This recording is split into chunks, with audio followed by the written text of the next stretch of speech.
What's going on, people? We are Tottenham TV here, back here with another Tottenham update. Another day of rumours. And let's start off with Duncan Castle's report, as he claims that Real Madrid are trying to offload defender Eder Militao on a loan deal until the end of the season, with an option to purchase at the end for 50 million euros.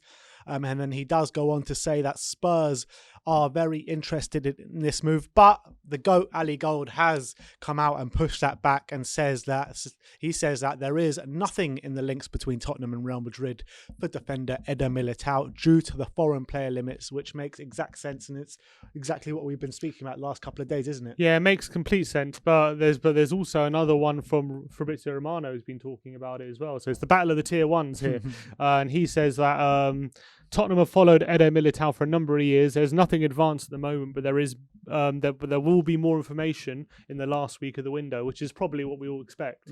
Nothing. I can't see us signing any real movement incomings before the last week of the window, when maybe we might have had some outgoings by then, and maybe we could be in the market for something. But I think at the moment it's just going to be just see how the window goes, kind of thing. But it seems like we are genuinely interested in him, though. So that's a positive. It's one that I'm really excited about if we can get him over the line. I've kind of seen him since his Porto days, and apparently Jose Mourinho has been very interested since his Sao Paulo days. He started off as a fullback, as a right back, and Porto moved him into a centre back. And apparently, I was seeing a report online, and a kind of TV report, and they were saying that Brazil, the national team Brazil, kind of see him as the heir to Thiago Silva's throne at centre back. Well, I wouldn't mind that, would I? Wouldn't mind a mini Thiago Silva. I mean, he's big, he's tall, he's quick, he's strong. But when you look at it, Davinson Sanchez has all those attributes as well. Yeah, well, why doesn't he play for Madrid at all? Because he can't get he can't get ahead of Varane and Ramos. He can't get seen to get any playing time there. Yeah, well, I know apparently Varane's having a bit of a tough time at the moment. But if you would have thought maybe, but him playing at Porto and at Madrid, you would have thought Mourinho probably has a lot of contacts at both those clubs. So if he wants him, then that probably means that he really thinks he's going to be a big player for us. All I say, he's very highly thought of for Brazil and the Brazilian national team. Does he start for Brazil now? I think he does, yeah. I could be wrong on that, but I think Thiago Silva still starts for Brazil, doesn't he? Yeah. So he could be kind of seen as the heir to the throne, like I said. So I think this is a kind of watch this space kind of deal. I don't think it's going to happen right now, but I think maybe if you look later in the window, if some movement has happened, if we have got rid of like Sanchez or something, I think there could be movement here. But I think at the moment it's nothing to really. I can't see it happening right now. But look, he fits all the attributes, doesn't he? He's a young player, got a big future ahead of him. Not really seeing much playing time at Real Madrid, so I think it could be one. And if Real Madrid are letting him go on loan for 6 months and with an option to buy at the end, I think it suits us perfectly, to be honest, if we can get someone out the door. Yeah, that's the question. Are we going to get someone out the door, though? Because in this current market, I can't see many clubs splashing money that we might be asking for some of our players. So it's going to be a difficult window. I think most Premier League clubs are going to be quite quiet. And we all know how Steve Hitchen feels about this. Yeah, he hates this window. Hates it. But look, we'll see. I mean, I think the interest is clearly there, but we'll see. All right, let's move on to some more from Ali Gold. And he claims that Jack Clark is on the verge of completing a loan move for the rest of the season to Stoke today. Yeah, sounds like it. I think Sky Sports as well just reported it as well. So seems like that one's a goer. Be good for him to get some minutes on the pitch. Obviously, he had 2 loan spells last year. Didn't quite work out for him in either one. Back at Leeds as well and at QPR. Didn't quite work out for him, but hopefully if he gets another chance, he can prove himself. But I don't know. I haven't been that impressed with Jack Clark just yet. I just haven't. I was impressed with him a bit in pre-season. I saw some nice moments in there from him in a couple of games there. But yeah, I agree with you. All in all, I haven't been that impressed when I have seen him play. But look, he's one that, go on loan, get experience. He needs to bulk up a bit. And, we have a certain player in Harry Kane who also didn't have a few good bad loan spells right at the beginning. It's true. So look, you never know what can happen. He's still a young player. He needs to kind of gain confidence, go out on loan and get some minutes, like actually be starting week in, week out, because he just hasn't had that. So hopefully it'll be a good loan move for him at Stoke City. It sounds like it's happening. So good luck to him. And hopefully he comes back a better player. For sure. Now let's move on. Some more Fabrizio Romano quotes. And this one is about Dele Alli. And he claims that Dele Alli is pushing to leave Tottenham. Maybe he's had a off the record conversation with Pochettino, and maybe he's looking to leave. But yeah, I mean, it doesn't surprise me he's pushing to leave. He probably wants to be playing more regular football. I mean, the timing's a bit weird because, well, I guess it's not that weird. I know he had a good game against Marine, and then he got a bit of praise from Jose. I guess we'll have to see again how this one plays out. Do we let him go on loan? Is he going to be a permanent? It's all well and good him wanting to move, but someone has to be able to stump up the cash or actually bid for him on loan. So I have to wait and see how much interest there is in him. I mean, we can't let him go, can we? Unless we bring someone else in. Yeah, that's my thinking. I wouldn't want to let him go. How much do you reckon Dele Alli would realistically go for in this window? I don't think Levy lets him go for anything less than like 45 million. I don't think so. Does anyone even stump up that much for No. a player that hasn't been on form for 3 years? They don't. And then you could do a loan deal with an option to buy, but I feel like a loan deal, I don't know, it doesn't really suit us because then can we buy someone to replace him? Not really.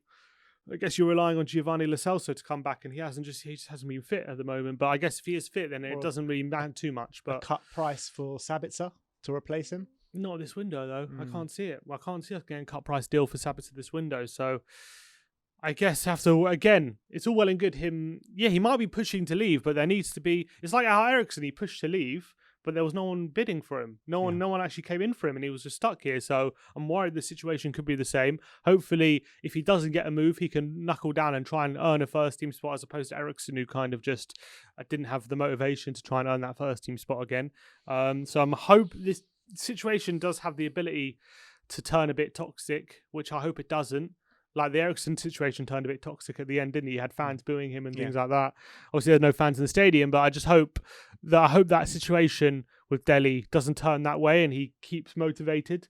And I think it only benefits him if he does keep motivated, because the more he plays and the better he does, the more people will be interested in him. And you can see with Ericsson, once you lose that form, which he has lost over the past 18 months, it's not very easy to get it back. It's not very. Seen it so many times. Alexis Sanchez is one of them. Yeah, Ericsson is one of them. We've seen it time and time again.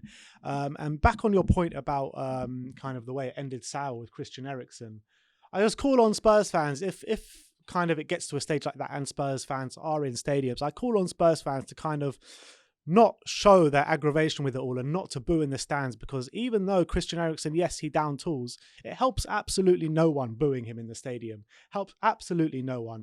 Doesn't help the player's confidence. He's not exactly going to suddenly start playing well if you start booing him. It just helps absolutely no one. I agree. I completely agree. It just turns it into a toxic situation, and that's the worst thing that can happen at a football club. So, hopefully, look, this whole Dele Alli situation, we'll have to wait and see how it plays out. I have a feeling that he's going to end up disappointed if he really is pushing for a move, because I'm not sure how likely it is this window. So we'll have to wait and see. All right, let's move on to some more from Fabrizio Romano. And this is like a broken record. We keep saying we've said this literal quote for the past, I think, 3 months or something, 2 months, whatever it is. But it says the renewal of Heung-min Son's contract is very close. They are still negotiating, but the parties are confident. Yeah, look, let's just get this one over the line already, man. It's been so like every week it's like a little closer, it's like going up 0.5% each week or something about how close it is. But obviously, look, we all know we're all desperate for him to sign a contract. He was asked, I was watching this social media video he did with Amazon the other day, and he was asked if you could play 5 minutes for any other club, just 5 minutes, who would it be? And he said Tottenham. He said, just Tottenham. I love it here so much, and I'm really appreciative of the opportunities they've given me, and I'm just in love with the club. So, look, I think he loves it here. I think he's really found a home here. I think he's really appreciated by everyone. So it makes sense for him to sign. Yeah, I completely agree, and I can't wait till he signs. The guy is one of the best left wingers in the world at the moment. 100%. And there's no, there's no argument to that, and I won't have anyone arguing with me on that, because he really is. The form he's on this season, the form he's been on the last 3 years, he's catapulted himself into, if not the best left winger in the world football at the moment. Yeah, he's definitely in the conversation, I feel. So I feel Son, we need to get that deal wrapped up ASAP. Yeah. Let's move on to the last bit of news that I've got for you for this Tottenham update. And this is from Gazzetta dello Sport, publication out in Italy. I think it's a tier 3 source. And they're saying Tottenham are interested in Roma's goalkeeper, Paul Lopez. Now, that's a blast from the past. That's a blast from the past. He spent a season-long loan at us at 16-17 season. He is available between 12 and 15 million euros. I mean, I haven't seen much of him play, but I just know from his FIFA cards that he must be a bit good, because every time I see his FIFA card, he's about 83, 84. Yeah, look, I don't think he ever made an appearance at Tottenham, but I believe this must be with a view to be a long-term replacement for Lloris, if this is true. Obviously, Gazzetta dello Sport are notoriously unreliable, but it must be, because I think he's, plays pretty regularly for Roma. I don't know if he's their number one, but I'm pretty sure he plays pretty regularly for them. I mean, he's got to be number one if he plays regularly. He hasn't. He actually's only started 6 of 17 league games this season, so well, he's not number one. I guess at the moment they've clearly. Well, he has started the last 4, but he has. But in general, maybe he was injured. Yeah, potentially. I know he's been in really good form since he's played for Roma. He's been one of the most consistent keepers in Serie A past few years. When he came to Spurs, obviously he was a youth keeper then, or he was on loan. He was third choice, never really got a chance. But I know Pochettino was a big fan. I think Spurs wanted to keep him actually. Is that right? Yeah, I think Spurs wanted to keep him when he left, but because he wanted more time, he decided to leave, which is fair enough. So this could be one where he's in a view for a long-term replacement for Lloris, but yeah, unless Lloris is leaving anytime soon, I don't see this as anything that's going to happen. So he left Espanyol for Betis in 2018 on a free transfer, right? And then Roma signed him July 2019 for £20 million. Yeah. So, I mean, he was quite good. Are they really going to take a 5 million, 10 million loss on him? Yeah, probably. You wouldn't think so. So it doesn't really, that price tag doesn't make sense. But maybe he's got a contract. Is he running out of contract or something? Or I'm not too sure. I can't really see here where his contract expires 2024. So no. So maybe he's just out of favour. Maybe his form's dipped or something. So it's an interesting one. Unless, what has he got? We're actually going to sign him again to sit on the bench. I can't see that. I don't think there's anything to this. It all depends if there's any truth in these rumours that Hugo Lloris has rejected a lucrative contract from us. Because I don't know if that's true or not. Yeah, but if he is, is Paul Lopez the answer? Surely we're looking for someone better than him. I don't know. I haven't seen Paul Lopez play ever, to be honest, because I didn't even saw him play when he was at us. Yeah, exactly. I don't know. This one doesn't seem likely at the moment. All right, well, that is the Tottenham update for today. Let me know in the comment section below if you have any thoughts regarding any of the matters we spoke about. Like, subscribe, and comment. And as always, come on, you Spurs.